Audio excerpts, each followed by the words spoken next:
There is a power struggle happening inside the 2026 FIFA World Cup that most people don't fully understand. It involves the President of the United States, the most powerful governing body in international sport, and two neighboring nations who were supposed to be junior partners in this tournament but are now quietly becoming its most compelling story. It is a struggle over who actually controls the biggest sporting event on the planet, and the answer, when you follow the trail all the way to its end, is far more complicated than either side wants to admit. It started with 5 words from the Oval Office, 5 words that landed like a grenade in the middle of World Cup planning. We'll move it around a little. That was President Donald Trump speaking to reporters at the White House, responding to a question about whether American host cities that refused to cooperate with his immigration and crime initiatives could lose their World Cup matches. He wasn't vague about it. He said plainly that if he felt there were unsafe conditions in any city, he would call FIFA President Gianni Infantino and ask to move the games. And Infantino would do it. Not through a legal process, not through formal channels. A phone call. Between friends. And the cities he had in mind? San Francisco and Seattle, both led by Democratic mayors, were named explicitly. He later turned his attention to Boston, criticizing its mayor as too liberal and warning that if he thought Boston was creating unsafe conditions for the World Cup, he would act. These were not abstract threats aimed at hypothetical problems. They were targeted, named, politically specific attacks on cities hosting some of the most anticipated matches of the entire tournament. If you want to follow every dimension of this story, the politics, the power plays, and the moments that will define football history this summer, subscribe right now and turn on notifications. We are covering the 2026 World Cup from every angle, and this chapter is just getting started. FIFA's initial response was swift and unusually direct. FIFA's vice president stood before an audience of sports industry leaders and declared that FIFA, not the White House, makes decisions about host cities. It is FIFA's tournament and FIFA's jurisdiction, he said. And then came the line that stopped the room. Football is bigger than any world leader, he told them. Football will survive their regime, their government, and their slogans. That last phrase, football will survive their regime, was extraordinary language from a senior FIFA official speaking about the sitting president of the host country. It was defiant, it was precise, and it was, almost immediately, quietly walked back. Because FIFA then issued a follow-up statement that told a very different story. Safety and security are obviously the government's responsibility, the organization said. Governments decide what is in the best interest for public safety. With that single statement, FIFA had effectively handed the Trump administration a lever. If the U.S. government declared a city unsafe, FIFA would have no choice but to respond. The bold Declaration of Independence was, within days, softened into something that sounded much more like a negotiated arrangement. And that's where things became even more complicated. Trump also threatened to pull federal funding from any host city enforcing sanctuary policies, including Boston, Los Angeles, New York, Philadelphia, San Francisco, and Seattle. 6 of the 11 American host cities, more than half. Cities that had spent years and hundreds of millions of dollars preparing their infrastructure, their stadiums, and their transportation systems for this tournament, now facing the prospect of federal funding being cut off as a political instrument in a dispute that had nothing to do with football. The message being sent was unmistakable. Fall in line or face consequences. But here is what nobody expected. While the United States was locked in this internal battle between the federal government and its own host cities, something else was quietly happening. Canada and Mexico, the 2 nations that were supposed to be the supporting cast of this 3-country tournament, were stepping into the spotlight. And they were doing it not by making noise, but by simply being the places that the world actually wanted to come to.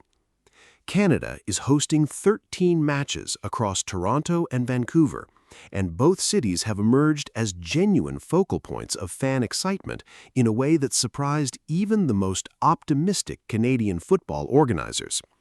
Toronto and Vancouver carry none of the political friction attached to the American host cities.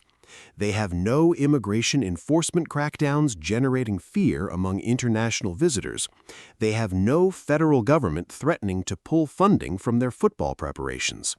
They are simply open, culturally diverse, football-ready cities, offering fans from dozens of countries a World Cup experience that feels welcoming rather than uncertain. The contrast with the American experience has not been lost on the international football community. Against the backdrop of aggressive immigration enforcement and the chilling effect it has had on international tourism, Toronto's reputation as one of the most multicultural cities on Earth has become not just a talking point, but a genuine draw.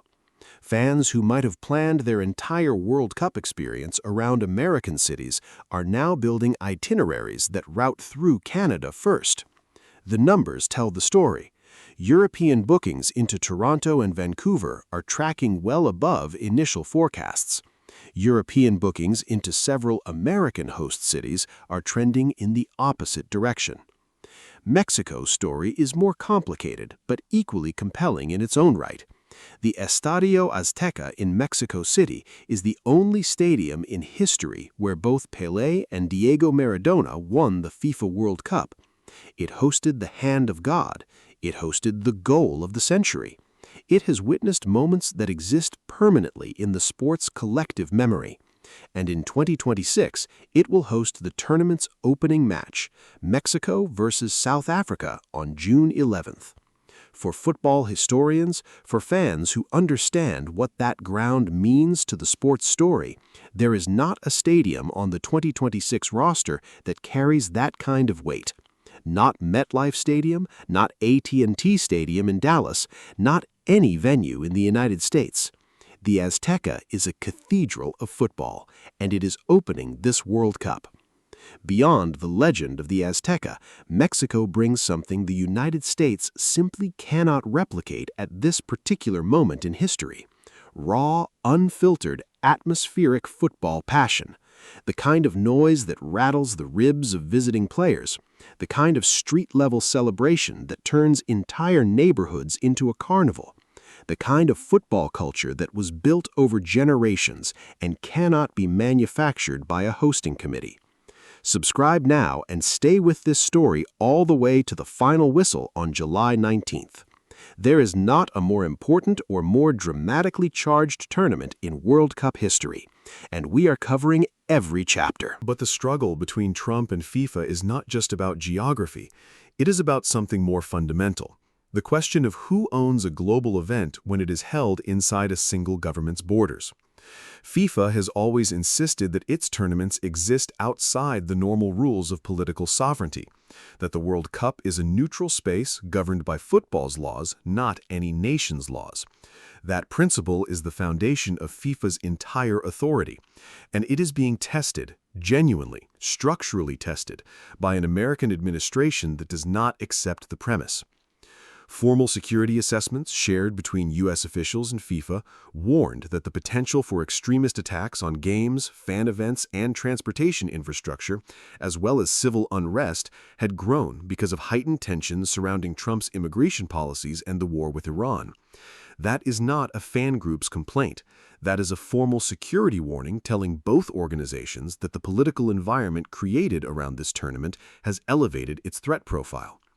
A World Cup that was supposed to project American openness and global welcome is now, according to its own security briefings, a heightened risk event because of the policies of the government hosting it.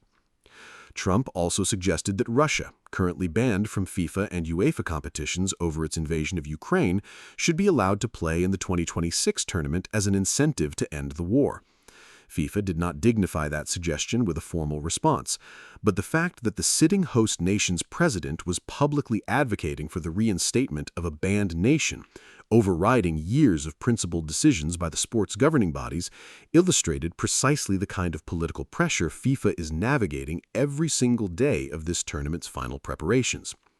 What is unfolding before our eyes is something this sport has genuinely never seen at this scale. A host nation whose government is in an open, sustained public power struggle with the governing body of the tournament it agreed to host.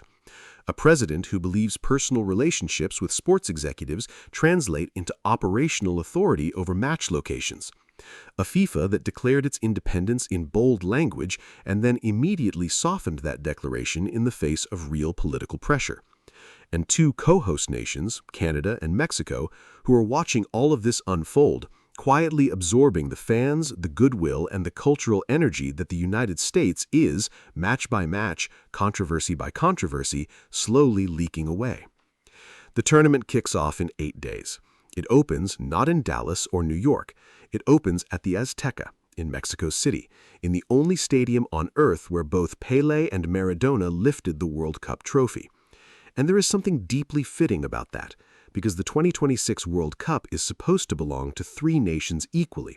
Right now, 2 of them are carrying the spirit of the event that the third was meant to lead.